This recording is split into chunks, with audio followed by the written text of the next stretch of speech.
In this world, whispers of spiritual mysteries abound, like the rumor of a maiden's lonely spirit adrift in a vast palace, the ghost of the Sapphire Palace. Not long ago, a ghost story began to circulate within the Sapphire Palace, the very residence of the emperor. The servants gossiped endlessly. Have you heard? In the Sapphire Palace, the story spread like wildfire, gaining momentum with each retelling. A common thread, corroborated by various witnesses, emerged. Strangely enough, the ghost only seemed to appear to clean, vanishing as quickly as it came. Within the palace walls, a shadowy figure diligently tidied. Then, a soft sigh of relief. Phew, all done. And the girl diligently working was the very ghost everyone whispered about. The ghost, in reality, was flesh and blood. Few knew the truth. She was merely an ordinary maid of the royal palace. It all began with a novel. The well-nurtured Philippa happened upon a passing maid. She called out softly, "Could you lead me to the prayer room in the west wing?" The maid bowed her head respectfully. "Yes, Lady Philippa." And so, Philippa, accompanied by the maid, headed towards the room, a prearranged meeting with Melanie awaiting her. But the moment Philippa met her, Melanie sneered, "Idiot." Seeing Philippa's bewildered expression, Melanie continued her bitter tirade. "I can't believe you obediently showed up here. You'll never learn, will you?" After Melanie's scathing words, the door was locked. Thus, only Melanie, her entourage, and Philippa could leave the room. Reading these lines, a startled voice exclaimed. Philippa left. But what about the maid? The comment section, filled with readers who noticed the discrepancy, buzzed with activity. The girl, bewildered, stared at the comments on her phone, thinking, what? She scrolled frantically. Wasn't she with the maid? Where did the maid go? One reader questioned, wasn't she with Philippa the whole time? What's with her non-existent presence? The comments continued to pour in. It's like she vanished into thin air. Did the author just forget about her? Maybe she's a master of hiding. The girl silently scrolled through the comments. Thinking about the maid, a pang of sympathy resonated within her. Her non-existent presence reminds me so much of myself. With that thought, she typed a comment. "Don't be so mean. I feel bad for her." She thought it's just a comment, a little sympathy for the maid. But after waking from a long sleep, she was shocked to realize. Then, I opened my eyes in an unfamiliar body. And not just any body, but the body of the very maid with a non-existent presence. An overwhelming sense of helplessness washed over her. My life took a crazy turn just because of one comment. She continued her recounting. Of course, at first, I thought it was a dream. She recalled staring blankly at the unfamiliar face in the mirror, unconsciously asking, who is this? A moment later, she clenched her fists, declaring, yeah, definitely a dream. This was her conclusion for a full 2 hours. Of course, that was just her trying to reassure herself. With that thought, she climbed back into bed, pulled the covers over her head, and convinced herself it was all a nonsensical dream. I'll wake up from this dream if I go back to sleep.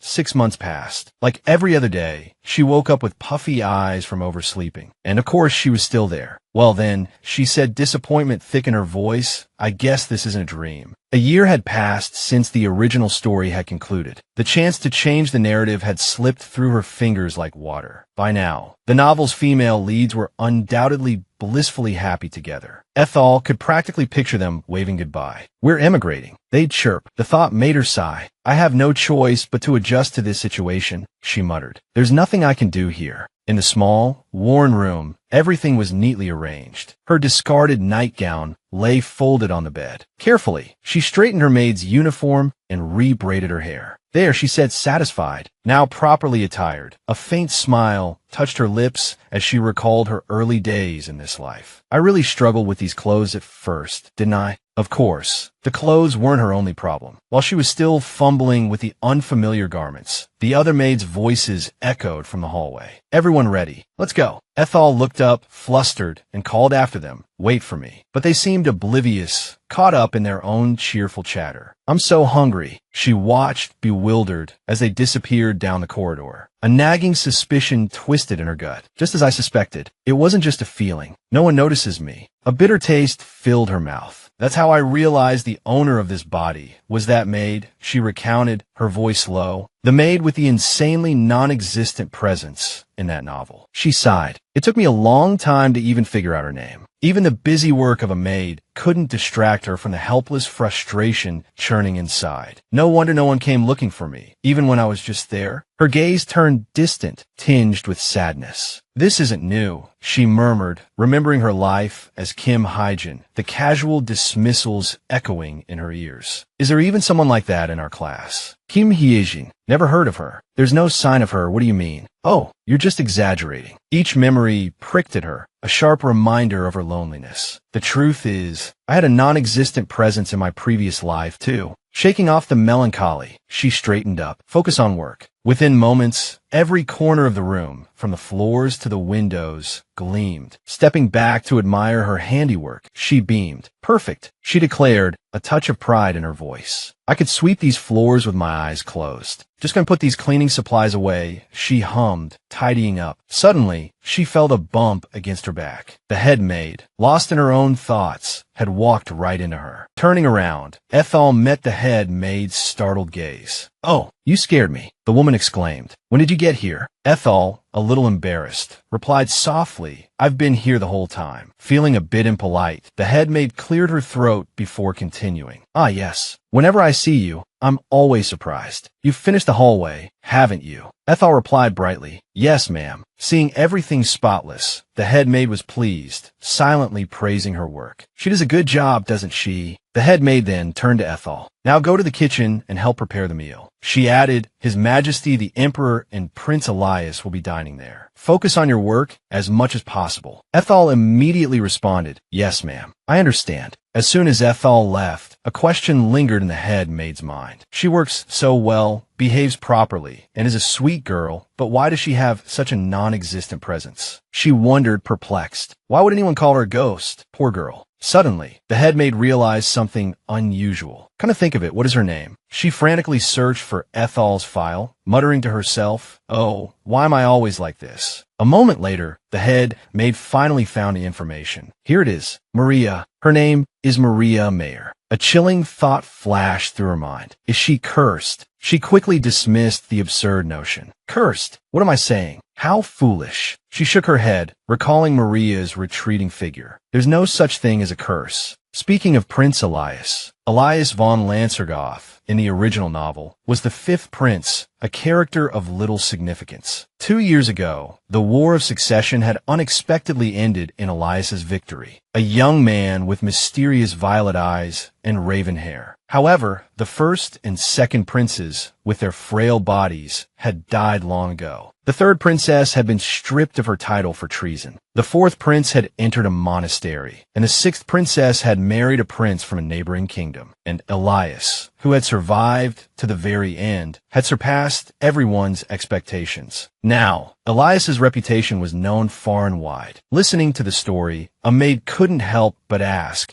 is that how Prince Elias became the crown prince? Edith glanced at her and replied, I suppose so. The maid, wiping the dishes, continued, This is the first time His Majesty is dining with Prince Elias alone. She looked at the other maids seriously. I heard he's an absolutely amazing person, and they say the place where His Highness resides is also top-notch. Ethel, listening in, was thrilled, imagining the splendor of the palace. At that moment, another maid chimed in excitedly. I heard they're choosing more maids there. The maids began to chatter excitedly. Since they can't choose new ones, they'll choose from other palaces, right? Another replied, The head maid there is very kind. Hearing this exciting news, everyone wanted to work at Prince Elias's palace. One maid said joyfully, So some of us might have a chance to go to Crystal Palace, right? Ethel, filled with anticipation, said, I wish it were me. Prince Elias is so cool. She thought of the prince's stunning face. Suddenly, the maid beside her said worriedly, Ethel, haven't you heard the rumors? He's crazy. Ethel, unfazed, replied, I don't care. Just looking at his face is enough for me. As soon as she finished speaking, the other maids erupted in a flurry of excited chatter. "Oh my, me too. I won't lose to you." Their lively chatter was abruptly silenced by a chilling voice. A hand, holding a knife, gestured forward as the words, low and menacing, continued. Unseen until that moment, a maid with a somber expression stood behind them, her presence growing more ominous with each step. "This knife," the eerie voice droned, and at those words, the maids' faces paled. Turning, they saw her, and in their fright, dropped the plates and glasses they carried. One of the maids, her voice trembling, stammered,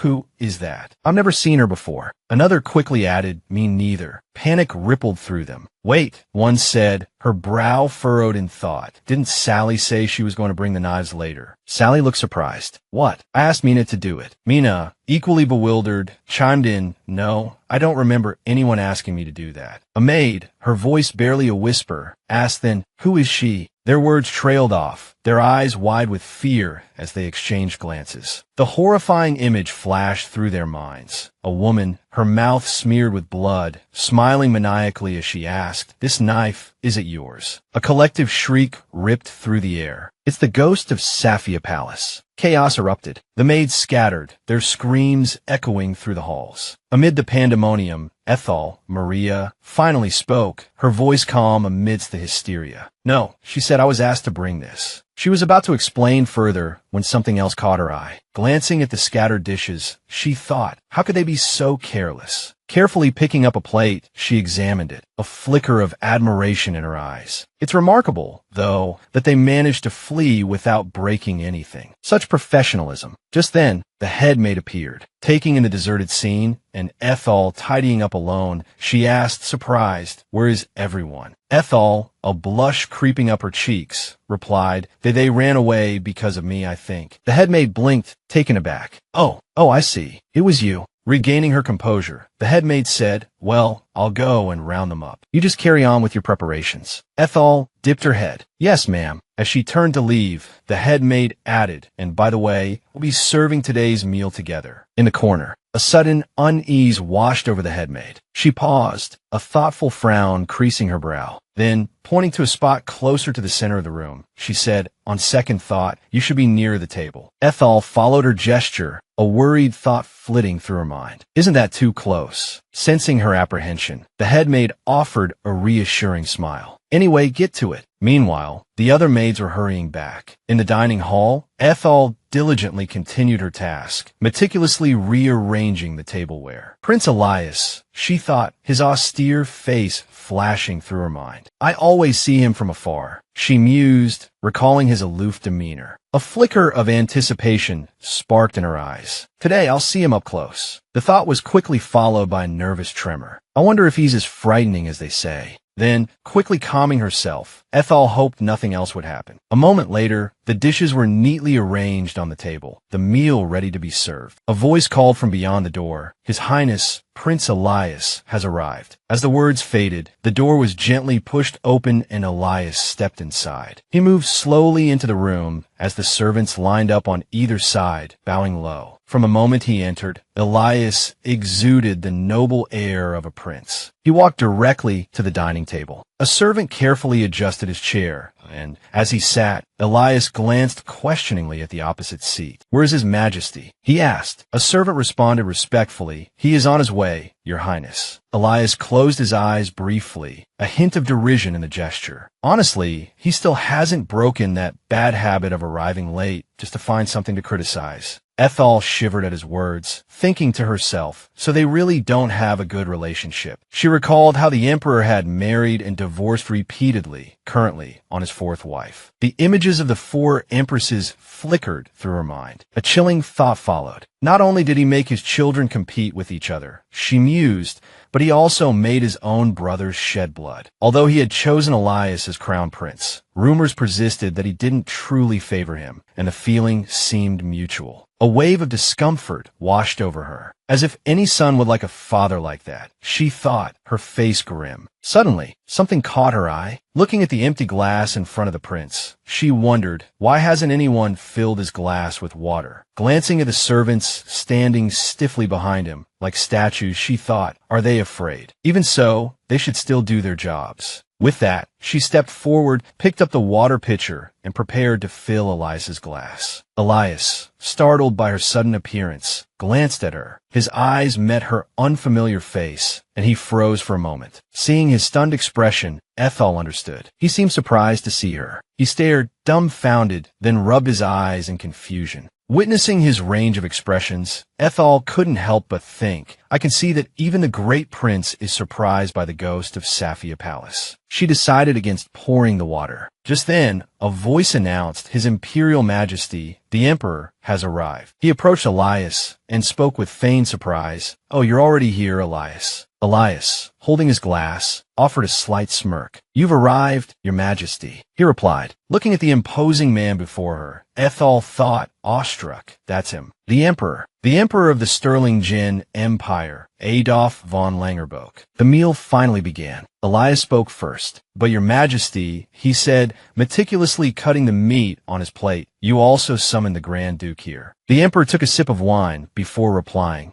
Indeed. I thought it would be fitting for him to be present at the Crown Prince's coronation. Elias smirked. The hero of the North, he said, should remain in the North. The Emperor's voice hardened at his son's disrespectful tone. Watch your words, he warned. That is your uncle. But Elias remained unfazed by his father's reprimand. Instead, he looked directly at the Emperor, his gaze unwavering, and said loudly, Yes, the uncle I've never met. The moment the words left Elias's lips, the Emperor slammed his goblet down on the table, his displeasure evident. The tension between them crackled in the air, thick and suffocating. Even the warm glow of the dining hall's lamps couldn't dispel the icy chill that had settled between father and son. Once the meal concluded, the servants bustled about, clearing the remnants of the strained supper. The palpable tension from the confrontation lingered, leaving everyone on edge. Even Maria, usually composed, felt the unsettling aftershocks of the tense exchange. As she carefully extinguished the candles, she couldn't help but sigh inwardly. What a suffocating meal, she thought. I am utterly exhausted. A disturbing image flashed through her mind. Elias, a knife in his hand, a chilling smile, twisting his lips as he threatened the Emperor. Welcome, father, she imagined him saying. The mere thought sent a shiver down her spine. Even without a sword, the image of him wielding a knife was unsettling. Suddenly, a strange thought flickered through her mind, quickly followed by the realization that the prince had already dismissed her from his thoughts. Confused by her own unexpected musings, Maria wondered, Am I expecting something from him that I don't even realize? Just then, one of the other maids spoke up. Say, who is Grand Duke Dietrich, anyway? The maid rubbed her chin thoughtfully. If he's the prince's uncle, then he must be His Majesty's younger brother. Esther replied, That's right. Didn't you know? She continued, He went to the north about 5 years ago. It's common for barbarians to raid the north. There are also a lot of terrifying monsters there. It's a dangerous region, but ever since the Grand Duke took control, it's become peaceful. He's even called the hero of the empire. The first maid sounded puzzled. Then why doesn't Prince Elias like him? Esther quickly pulled the other maid closer and explained in a hushed tone, He's the emperor's brother, born of the same mother, the previous emperor's son. While they were engrossed in their conversation, Maria drifted closer, straining to catch every word. Upon hearing the Grand Duke Dietrich's true parentage, she couldn't help but feel a surge of surprise. So, he was originally a prince. Maria, now fully engaged in eavesdropping, stood frozen, listening intently. Esther's explanation continued, filtering into Maria's ears. A direct descendant of the previous emperor, meaning Grand Duke Dietrich has a legitimate claim to the throne. The prince doesn't have a good relationship with the emperor. The Grand Duke, a hero loyal to the empire. Esther continued, her voice brimming with intrigue. It's easy to guess which side the emperor would favor. A new conflict, instigated by the emperor himself. The other maid looked at Esther, fear creeping into her voice. Don't tell me the emperor is planning to make the Grand Duke the crown prince. As soon as the words left her mouth, Esther anxiously warned, Hey, be careful what you say. Just then, the head maid noticed their gossiping and idleness. She snapped,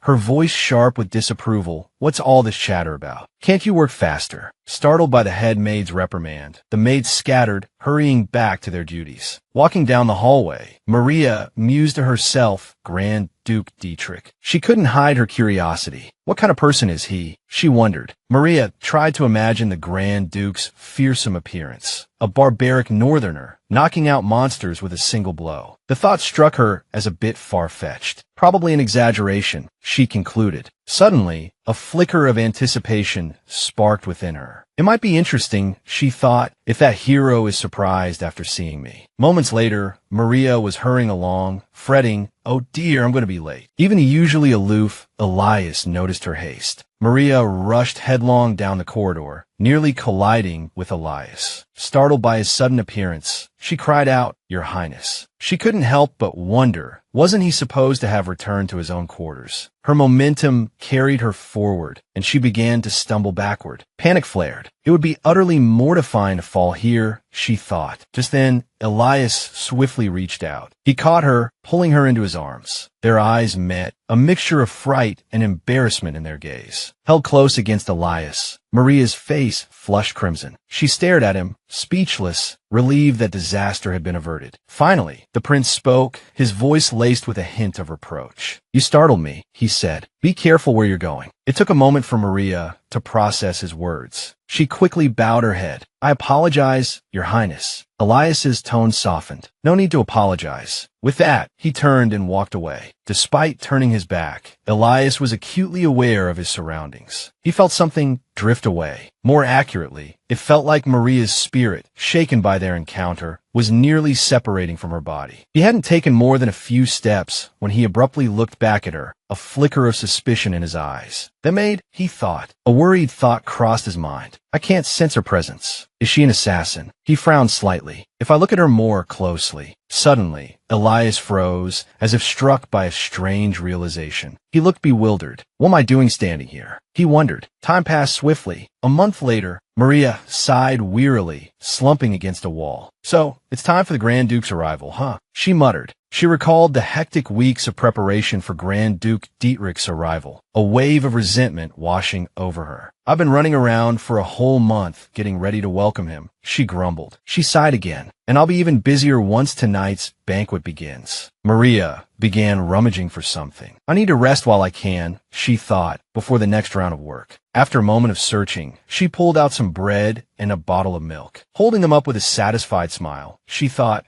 sometimes being a ghost has its perks. It was clear she had pilfered these items from somewhere. Taking a large bite of the bread, Maria savored the flavor. Just as expected from the palace, she thought contentedly. A place with delicacies fit for a modern palate. Suddenly, a nearby window opened. Maria froze, not daring to move a muscle. A voice echoed from within the room. "Incredible. Despite the vast number of assassins sent, I can't believe he still dares to show his face at the Imperial Palace." Hearing this voice, Maria froze, a shiver of fear running down her spine. That voice, Prince Elias, she thought, her heart pounding. An unnatural silence fell over the room. Henry quietly replied to Elias, "There must be a reason why the Emperor called him back. I believe he's not an ordinary man." Elias smirked. "Of course not. He's the Grand Duke, the conqueror of the North." Meanwhile, Maria huddled in a corner, paralyzed by fear. Tears welled in her eyes, but she dared not make a sound. She was trapped, caught in a precarious situation. What if I'm discovered? She thought desperately. Suddenly, a blush crept up Maria's cheeks as a strangely intimate scenario between herself and Prince Elias flashed through her mind. She imagined the prince, his gaze intense, saying, "So, you heard what I said. I suppose I'll have to do something about that." Maria, flustered, stammered in her imagined reply, "Oh dear." Mortified, she shook her head vigorously. No, that's not it. It's like something out of a romantic comic." Then, a more terrifying image replaced the first. Prince Elias, a blood-stained sword in his hand, glared at her with murderous intent. "How dare you eavesdrop?" he growled. Maria clutched her chest. "That's probably what will really happen."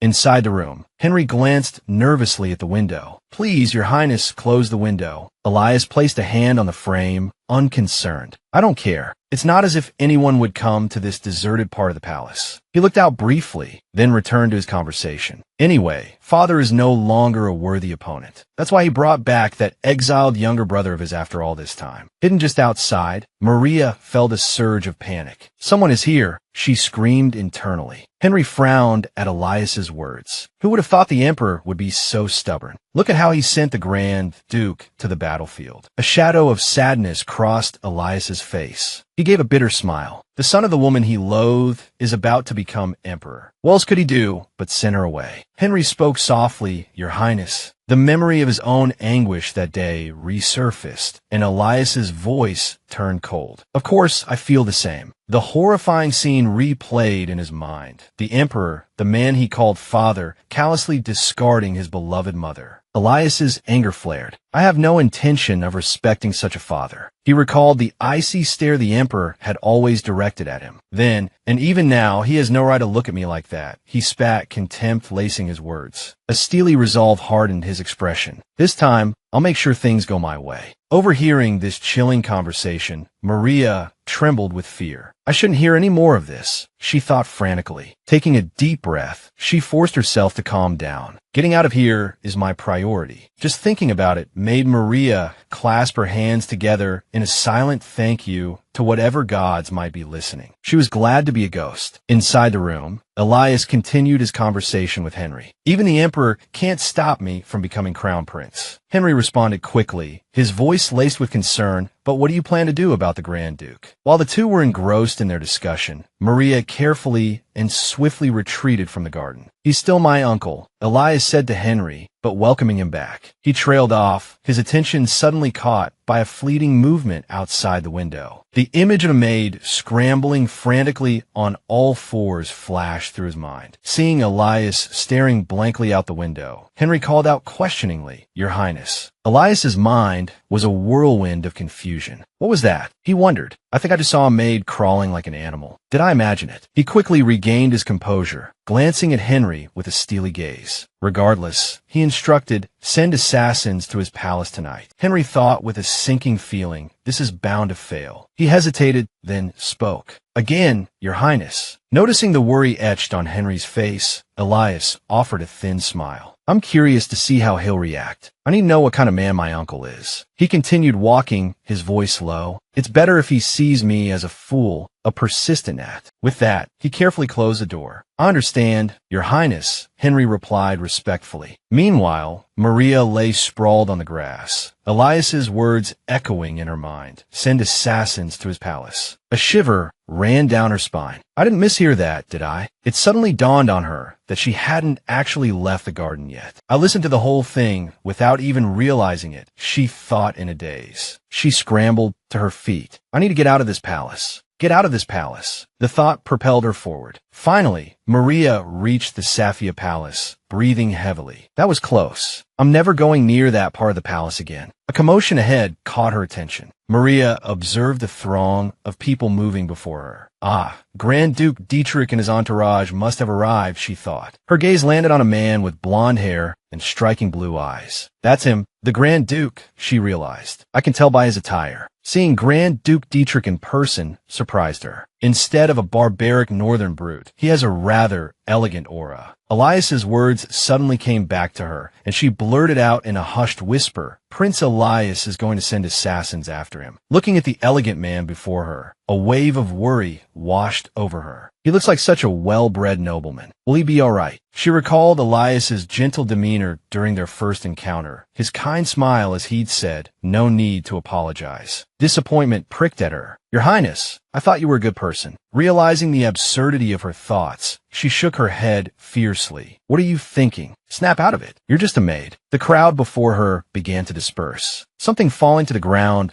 caught Maria's eye. What's that? She wondered. What's that? Maria hurried closer to get a better look. A flicker of recognition sparked within her. A handkerchief. She wondered aloud. Carefully, Maria picked it up, turning the delicate fabric over in her hands. This doesn't seem like something an ordinary person would own, she mused, a thoughtful frown creasing her brow. Just then, a smooth, warm voice startled her. Ah, that's my handkerchief. Maria whirled around, surprised. Yes, she breathed, finally realizing the speaker was none other than Grand Duke Dietrich. The sight of him stole her breath away. He spoke to me first, she thought, a thrill coursing through her. Realizing she was staring, Maria quickly composed herself and offered the handkerchief back to Dietrich, a blush warming her cheeks. Oh yes, Your Grace, she stammered. I found it on the ground. Dietrich accepted the handkerchief with a gentle smile. Thank you, he said. This handkerchief is very precious to me. Maria could only stare,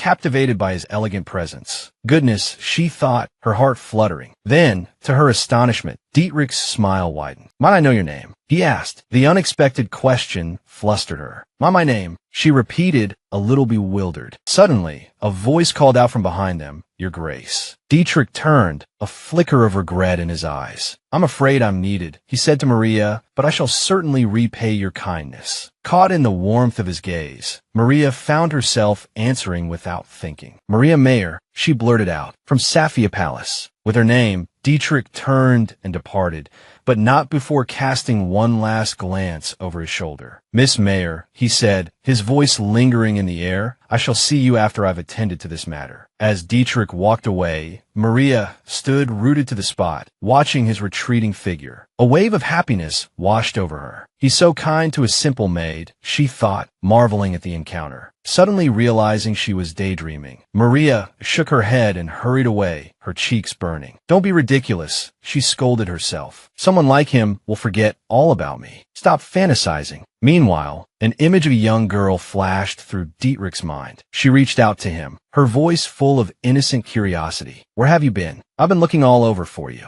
Lost in thought, Dietrich murmured Maria. Since his arrival, the Grand Duke had become the talk of the imperial palace. The maids could hardly contain their excitement, whispering about him constantly. Even the noble ladies couldn't help but mention Grand Duke Dietrich at their tea parties. The hero of the North, the dashing young Grand Duke. Kind, warm, and utterly charming. He was, they all agreed, the perfect husband material. Back at Safia Palace, Maria and the other maids were busy with their chores. Did you see him? One of the maids gushed, her voice filled with excitement. The Grand Duke, Maria, polishing a table, listened quietly, a small smile playing on her lips. It seems I can't go anywhere without hearing about the Grand Duke these days, she thought to herself. Another maid chimed in. Prince Elias is handsome, of course, but the Grand Duke is so much more approachable. Maria quickly busied herself with her work, pretending not to hear. Her own preferences were already taking shape. Images of both Elias and Dietrich flickered through her mind. In terms of looks, she mused, Prince Elias is definitely my type. But personality-wise, she was still wrestling with her conflicting feelings when a voice interrupted her thoughts. Excuse me, it said. I have a question for you.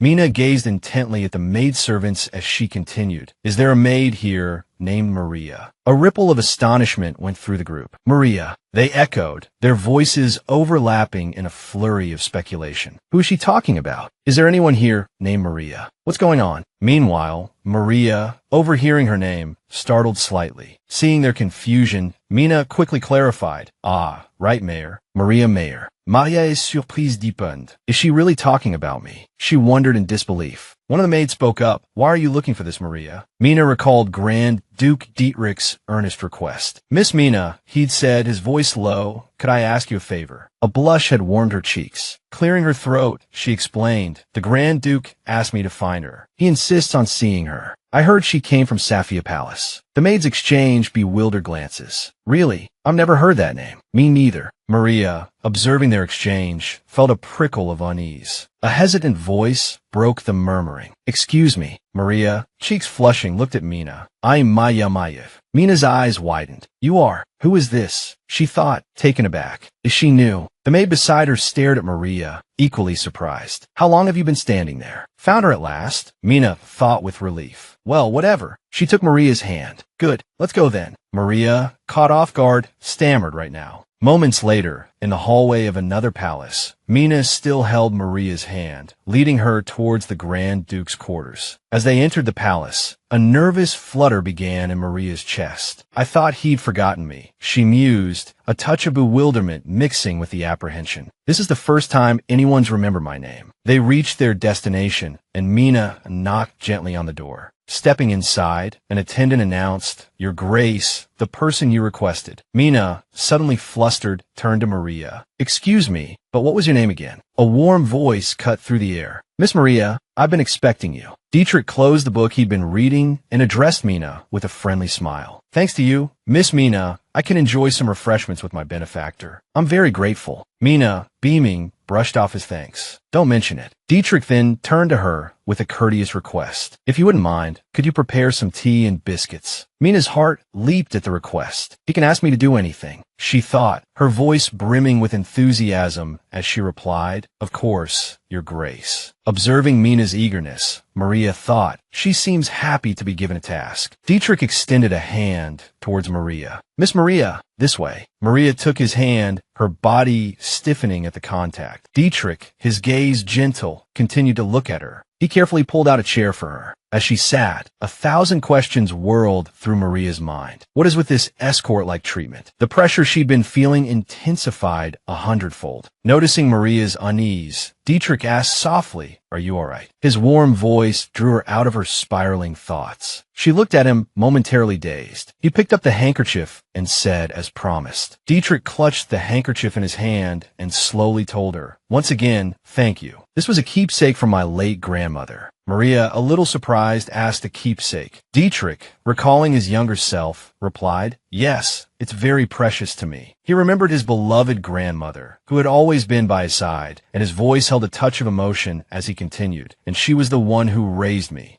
When I was young, my health was rather frail, so I stayed at the Viet Palace in the eastern part of the country." Maria, a little flustered, replied, "Oh, I see." She stared at Dietrich, wondering, why is he telling me this story? Dietrich continued, engrossed in his reminiscing. "When I returned to the palace, His Majesty truly admired me." Friends, standing beside him, showed no reaction whatsoever. Perhaps he was quite used to these pronouncements. But Maria was different. Inwardly, she cringed. This is so awkward. Then she glanced at friends, wondering, why isn't he reacting at all? Dietrich's voice continued to fill the room. "Waller's specialty is apples." Maria listened quietly to Dietrich's stories about the nun's apple cake she made for him. As she listened, she thought to herself, "The Grand Duke has been telling me stories from his childhood for quite a while now. Beautiful nature, a cherished companion. He doesn't seem to want a response, but he keeps staring at me as if he's studying me." Outwardly, Maria listened attentively to Dietrich, but inwardly, she sighed, "This isn't a place where I can relax." Even so, this is the first time we've talked for so long. The thought brought a secret thrill of pleasure. "This is nice." Just then, Dietrich spoke. "Oh, I've been talking about myself this whole time, haven't I? I wonder if Miss Maria might tell me a story about herself." Maria was taken aback. Why is he suddenly asking me that? She looked thoughtfully at the man sitting before her. Is it my imagination, or is this a strange feeling? It's as if he's been observing me before. Suddenly, it clicked. That's right. He's currently Prince Elias's rival in the power struggle.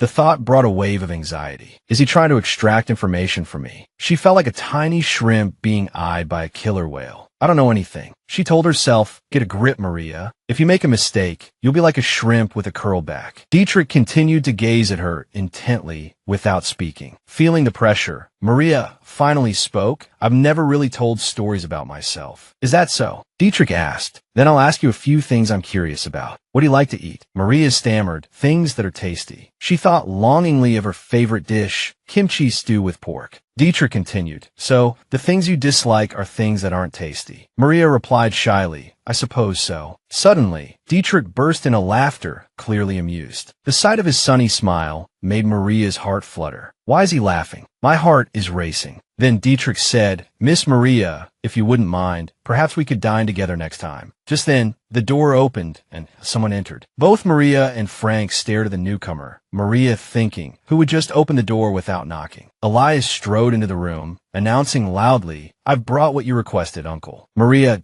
gasped in astonishment. "Prince Elias, what are you doing here?" Frank instantly moved to shield Dietrich, but the Grand Duke simply said, "It's all right, Frank. Return to your post." He then turned to Elias. "What brings you here, nephew?" "On my way to see you. Uncle, I happened upon a maid bringing tea here." Elias recalled the recent events, his voice turning cold as he addressed Mina. "Give it to me." Mina stared at him, bewildered. "Yes, Your Highness." Elias's voice sharpened. "You don't want to." Faced with Elias's imposing presence, Mina was completely overwhelmed. Flustered, she pushed the tea cart towards him. "I'll bring it right away, Your Highness." It was more accurate to say Elias had commandeered it outright. Dietrich's expression turned serious. He glanced at Elias. "Why? You needn't trouble yourself with such a task." Elias, refusing to be cowed, feigned a smile. "What do you mean, Uncle? Are you afraid I'll poison it?" Dietrich didn't mince words. "Who knows?" Do you think poison could kill me? The atmosphere between them grew heavy, charged with unspoken animosity. They locked eyes, neither willing to yield. Meanwhile, Maria, feeling utterly insignificant, stood between them, inwardly lamenting. Can I just leave now? She thought desperately, but her ingrained habit of tidiness compelled her to stay. Suddenly, Elias chuckled. I wouldn't expect that kind of answer. Dietrich responded, that wasn't a very witty remark. Elias continued, in that case, this is the most amusing joke we've had all year. Maria gaped, silently screaming, joke. You sent assassins after him. Elias's gaze shifted to Maria. Come to think of it, I heard you had a guest. He looked directly at her. You are. Maria, meeting his gaze, thought, well, I've been caught. Elias looked surprised. Oh, Maria, composing herself, stepped forward with a respectful curtsy. He's more surprised than I thought, she mused, hiding a smile behind her hand. Look at his face. Dietrich gestured towards her. This is my guest, the one who found my handkerchief. Maria blushed at his words. Elias's eyes narrowed. Ah, your handkerchief. He then smiled. If you don't mind, Uncle, may I join your tea party? Dietrich turned to Maria. Would it be all right if Elias joined us, Miss Maria? Startled, she stammered, oh yes, of course. Elias responded smoothly, thank you. Frank pulled out a chair for Elias. The three of them sat around the table. Facing the two men, Maria felt a wave of awkwardness wash over her. My back is going to break from all this tension, she thought miserably. Elias addressed her. Your name is Maria, isn't it? Yes, she replied. While Dietrich complimented her name, saying, such a lovely name, Elias countered with a nonchalant, it's rather common. Maria, thinking quickly, combined their responses. Yes, it's a lovely and common name. He lifted his teacup, so it's lovely and common. Maria observed Elias's posture as he drank. He has perfect tea-drinking form, she admitted to herself. Then she glanced at Dietrich, a question forming in her mind. Is it because they're related? The more she looked at them, the more Maria realized how similar they appeared. She mused silently, or maybe they both just resemble the emperor. But then she recalled the emperor's countenance, etched with an inexplicable anger. Dietrich spoke, Elias, didn't you say you had something to discuss with me? Elias responded with a smile. Indeed, uncle. I wanted to see your sword. It's a family heirloom of the royal family, isn't it? The sharp blade, adorned with a golden jewel, looks both dazzling and powerful, Elias continued. I wanted to admire the sword that conquered the north. He lifted his teacup, looking at Dietrich. It truly is a magnificent sword, but I'm not so sure about what comes after. You can't win against monsters with just a magnificent sword alone.